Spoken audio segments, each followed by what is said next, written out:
আমার বাইরে এখানে মারা হয়েছে, অথচ রাতে 10টা-12টা পর্যন্ত এই দিকটা মানুষ হাঁটাহুড়ি করে, কারো চোখে পড়ে নাই। দুটো চোখ পড়ছে আগে এতবারে ভাঙছে ভাঙ্গে বলা গায়ে মারছে। দেখে আজকের মারা লাশ আপনারা ঘর, আমার বাইরে কালকে রাত্রে মারা হয়েছে। আর যদি বস্তা বলে বলাইতো অবশ্যই বস্তা এখানে থাকতো।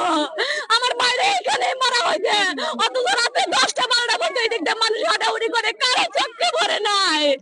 বরকাপুরের মানুষের হাত ছাড়া কি কাজটা এখানে ঘটনাটা ঘটছে।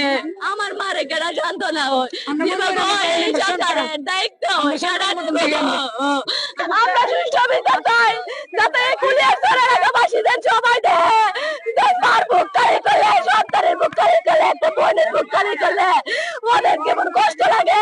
এটা তো তবে মারা না গো, কালকে রাত্রে বাচ্চা আজকে সারাদিন গেছে গো। তার মনে একটা ভয় লাগবো যারা মারছে আমি কিভাবে লাস্ট না বেলা আসি, এই জায়গায় মারছে অথচ একজনে মারে 4-5 জনে মারছে, 5টা লোকে মারছে, একটা লোকে মারে নাই।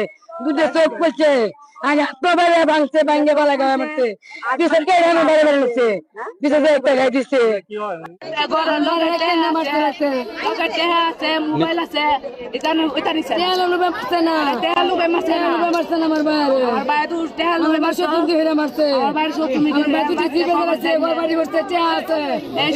আমার বাইরে আমার